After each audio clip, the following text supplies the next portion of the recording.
DC के चक्कर, थाने के चक्कर, प्लान सर्टिफिकेट लाओ। ये जो बेस्ट मैंने कहा जहां खामी है उसको हम गिनाएंगे, लेकिन जो बेस्ट किया है हमारे अधिकारियों उनको शाबाशी भी देंगे, हमारी जिम्मेदारी बनती है। जहां बेस्ट किया है हमारे ऑफिसर्स ने, बेस्ट तरीके से इंप्लीमेंट किया है, उनको हम शाबाशी भी देंगे। और शाबाशी देंगे गुजरात हमारे जो स्कीम है, आज मुझे बताइए कि आज केंद्र की तरफ से स्कीम है पूरे देश के लिए। जम्मू कश्मीर के हम साथी कहते हैं जनाब केंद्र ने हमें, केंद्र की सरकार, मोदी सरकार ने हमें और नहीं किया। मुझे बताइए, आयुष्मान भारत स्कीम मोदी जी ने लागू की, पूरे देश के लिए लागू किया है। हमारे ऊपर कोई एहसान नहीं है, लेकिन पूरे देश के लिए, बीपीएल लोगों के लिए। और जम्मू कश्मीर के लोगों को दिल में गले नहीं लगाया कि उन्होंने पूरे जम्मू कश्मीर का कोई नागरिक है, एक नागरिक के लिए वो स्कीम है, हर नागरिक उस 5 लाख का बेनिफिट ले सकता है पूरे जम्मू कश्मीर के लिए।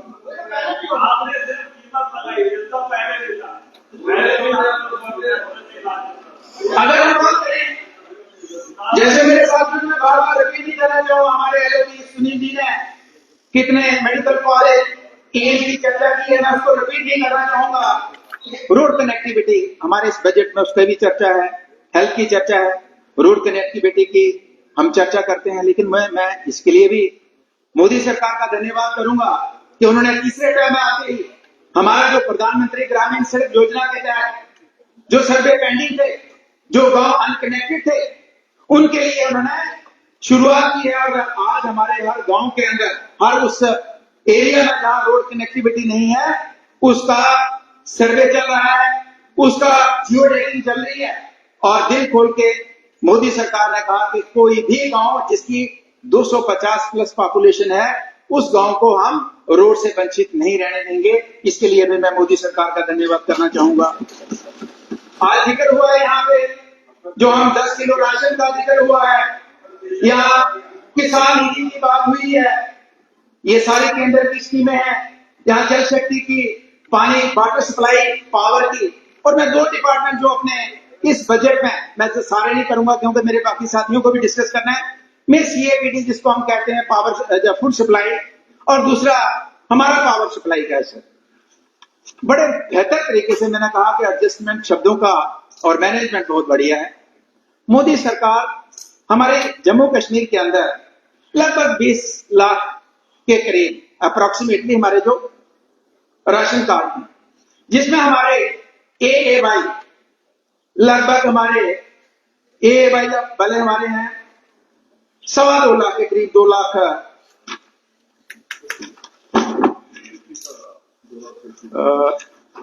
2,22,926 और बाकी लगा लो आप लगभग 17.5। हमने वादा तो 10 किलो का सभी के साथ किया था, और ये 10 किलो कौन सा है? इन सभी एएवाई हाउस होल्ड को मोदी सरकार 35 किलो राशन महीने का देती है। और हमारे इस बजट में जो 10 किलो का वादा किया है इस ऑनरेबल सीएम साहब ने अपनी तकरीर में, तो इसमें कैलकुलेशन क्या है? 35 किलो मोदी सरकार, और अगर उस फैमिली में 3 मेंबर हैं तो 35 ही मिलेगा। तो 10 किलो हमारे खाते से चला गया स्टेट से, हम अपनी पेट थपथपाएंगे। अगर 4 मेंबर हैं तो हम 35 में 5 ऐड करेंगे किलो और पेट थपथपाएंगे। जनाब हमने 10 किलो राशन जो मैनिफेस्टो में किया था वादा, वो आपको हमने दे दिया थी। ये तो मोदी सरकार की स्कीम है, और उसमें 5 किलो ऐड करके एवरेज तो इस रियासत, इस जम्मू कश्मीर के अंदर तो 4 मेंबर ही फैमिली के हैं, तो आपको 5 किलो ऐड करना है और 40 किलो का क्रेडिट लेना है। बहुत बढ़िया, मैनेजमेंट तो बहुत बढ़िया है, इसमें कोई दायरा नहीं है। लेकिन 17.5 लाख हाउस होल्ड का क्या होगा जिनके साथ हमने वादा किया है, उसकी भी कोई जिक्र इस बजट के अंदर नहीं है। इसी तरीके से अगर हम पावर सप्लाई की बात करेंगे तो पिछले साल का मोटा कैलकुलेशन, हम कहते हैं कि 200 यूनिट, और वो कैलकुलेशन भी वो बजट में हमारे बाकी साथी भी डिस्कस करेंगे कि वो 200 यूनिट कहाँ है, कैसे है, कब मिलेगी। लेकिन मैं पिछले साल का थोड़ा सा आंकड़ा पेश करता हूं, जिसमें लगभग 35,175 करोड़ अभी लायबिलिटी है पावर की, हमें जो हमने पावर खरीदी है उसकी लायबिलिटी है।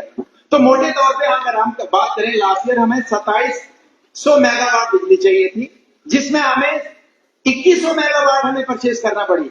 और उसमें भी कैलकुलेशन जम्मू के और कश्मीर के साथ नाइंसाफी आप देखिए कि आपने 1100 मेगावाट जम्मू के लिए प्रपोज किया और 1600 कश्मीर के हमारे भाई हैं, तो ठीक है, जहां जरूरत है तो हम नहीं कहते, लेकिन प्रपोज किया 1600 मेगावाट।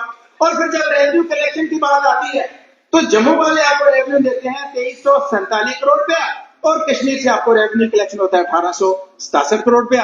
तो आप देख लीजिए। और आज लगभग मैंने कहा कि उसमें भी आपको 3286 करोड़ के करीब लगभग आपको डेफिसिट रहा और 3500 करोड़ का डेफिसिट है। और हम 200 यूनिट की बात करेंगे, वो मैंने कहा कि वो मेरे साथी आपको बताएंगे कि वो कैलकुलेशन क्या है, उसके ऊपर जाना नहीं चाहते। लेकिन हम कहना चाहते हैं कि जो वादे किए हैं, पॉलिटिकल वो पार्टी है, ये पार्टी है, हमारे ऊपर लोगों का विश्वास क्यों उठता है? जब हम वादे कर लेते हैं और वादे करने के बाद जब नहीं पूरा कर पाते हैं तो फिर लोगों का विश्वास पॉलिटिकल सिस्टम से उठता है। जब मेरे बहुत से साथियों ने बात करी कि जनाब हमारे पावर नहीं है, मंत्रियों ने कहा जनाब पावर नहीं है। सर मैं ये पूछना चाहता हूं, जब ये चुनाव हुआ तो यहाँ जितने भी लोग हैं, मुझे लगता है मैक्सिमम लोग इक्का दुक्का होंगे वहां पे उस साइड ट्रेजरी बेंचेस में जो नए चुन के आए हैं। और सीएम साहब तो बहुत एक्सपर्ट हैं। पहली बार 2002 में इनके साथ हमें ये मुख्यमंत्री बने, हमें एमएलए बनने का मौका मिला, केंद्र सरकार में मंत्री रहे। इन्होंने कहा जी 99 में कारगिल युद्ध में क्या रहा मिला हमें, तो उस टाइम तो पार्टनर भी थे, ये तो जवाब भी देंगे कि क्या मिला।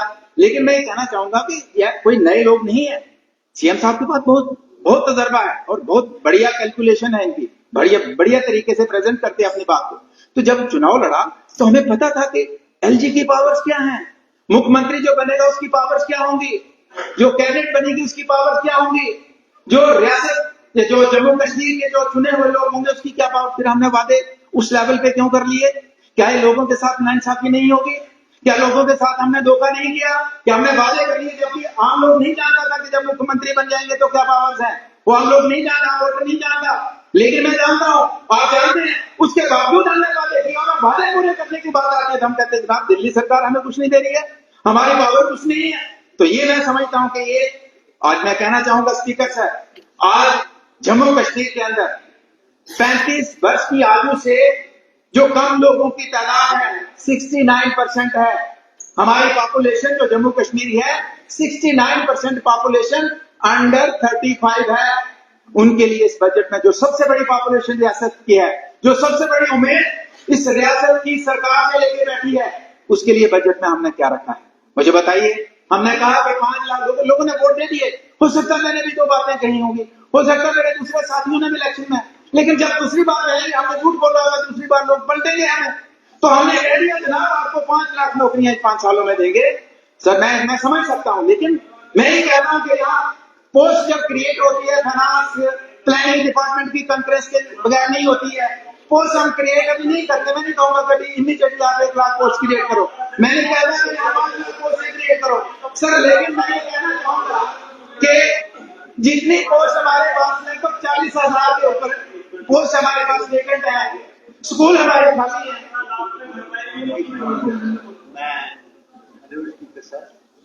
अगर हाउस को प्रॉपर चलाना है तो ये अगर उस साइड से कोई बोलता है तो हमारी तरफ से कोई नहीं बोलता। अगर कोई हमारा आदमी बोलता है तो कोई बात बात करें प्लीज, आप कोई बात बात करें।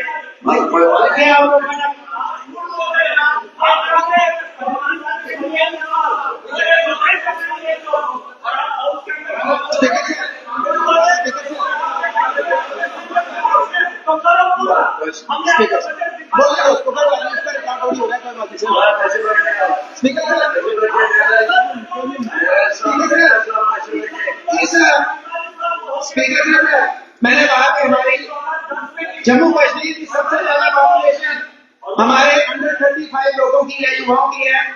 तो हमारे पीडीडी के लिए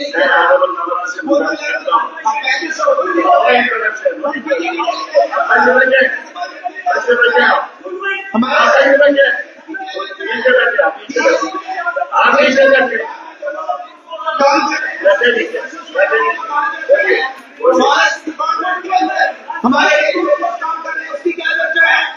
हमारे नेशनल यूथ का मेरे साथी कल ही बोला कि जो डीसी का बीए और जो कमिश्नर का बीए 2500 की सैलरी पे चलता है, क्या हालात उन लोगों की है उसकी चर्चा इस बजट में नहीं है। स्कूल के अंदर काम करते हैं, रोटी बनाते हैं, 900 रुपये महीने का देते हैं, उसकी चर्चा कहाँ है? कंट्रेक्चुअल लेबर की चर्चा कहाँ है? रेलवे खोल की चर्चा कहाँ है? तो मैं स्पीकर सर जिस तरीके से इस बजट के अंदर युवाओं को प्रयास किया है, वो एक नाराजगी का जवाब है वो लोगों को अभी नाराजगी है इसके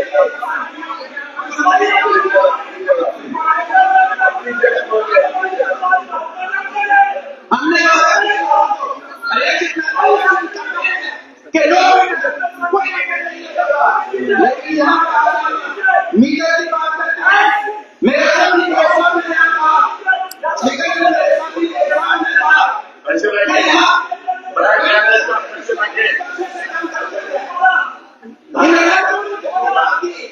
ठीक है मैंने आपने बिल्कुल ठीक कहा लेकिन ये किसने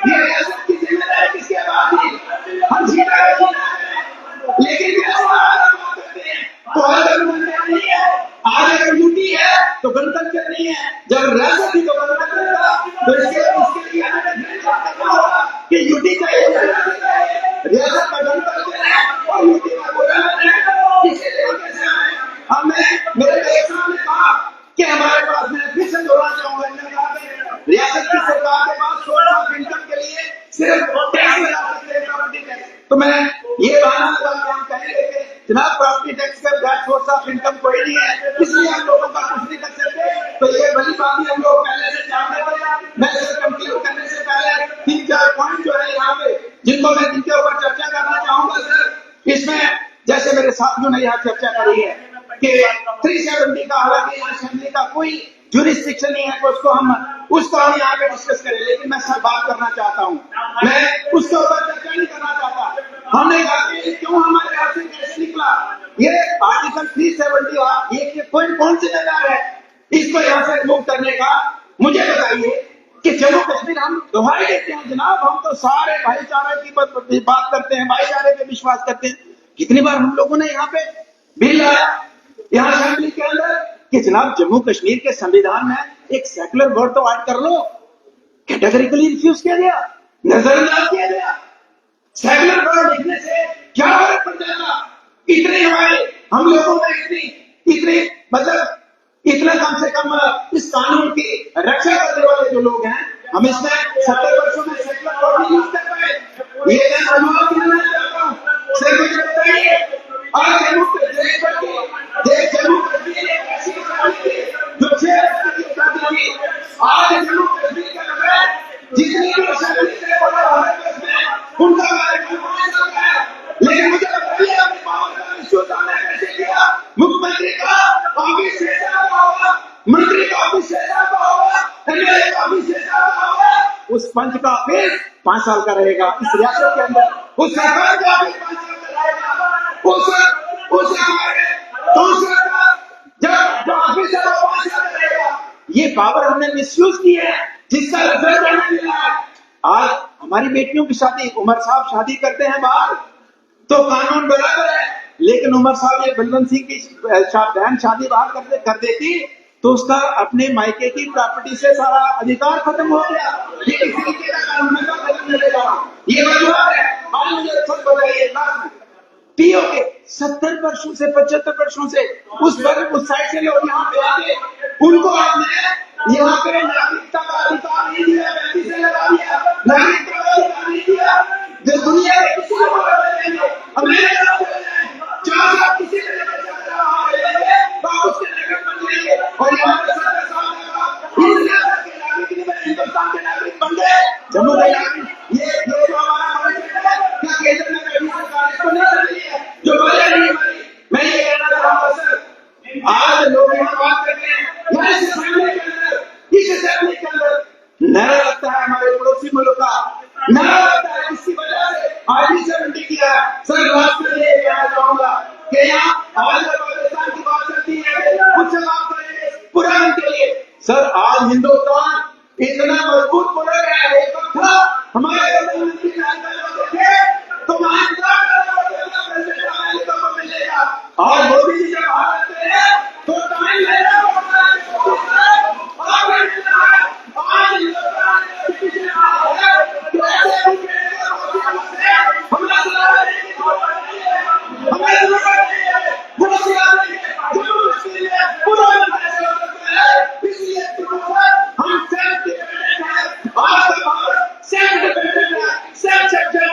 हमें किसी और दुश्मन बदलेगी, सब नहीं कश्मीर में पूरा अमन होगा। तो इसलिए मैं आप बहुत शुक्रिया करता हूँ सर, आपने मुझे अपना कीमती समय पैसे में क्या बात मत करें। अब बात हो गई, अब अपनी बारी पर बोले, अब अपनी बारी पर बोले, अपनी बारी पर बोले, इसको कमेंट करने की जरूरत नहीं है। मैं कहता कोई कमेंट करने की जरूरत नहीं है। पैसे नहीं, पहले कहने का साहब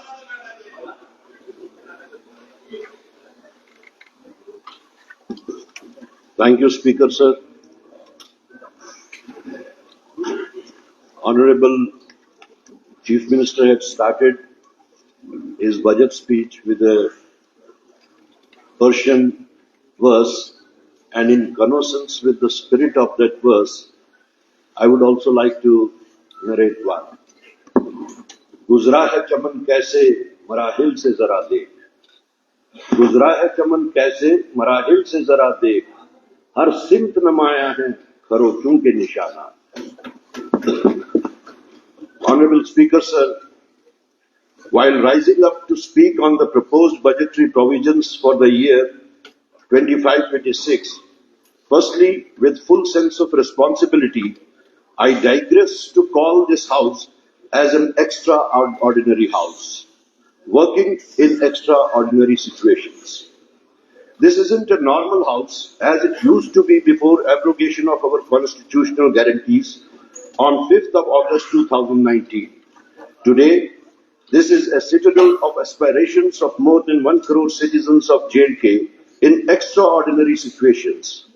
It stands as a historic institution marking the restoration of democracy after a prolonged struggle, a triumph we owe to the gracious wisdom of Honorable Supreme Court. We, the members of this House, carry a profound responsibility on our shoulders, a responsibility bestowed upon us by this historic mandate after 3.5 decades of turmoil. This mandate is even more special, keeping in view the first-time voters, the voters who have been voting since decades, and a section of voters who stayed away from this electoral process for decades, but are participating in it for the very first time. Isn't it then this our bounded duty to respect this mandate of the people?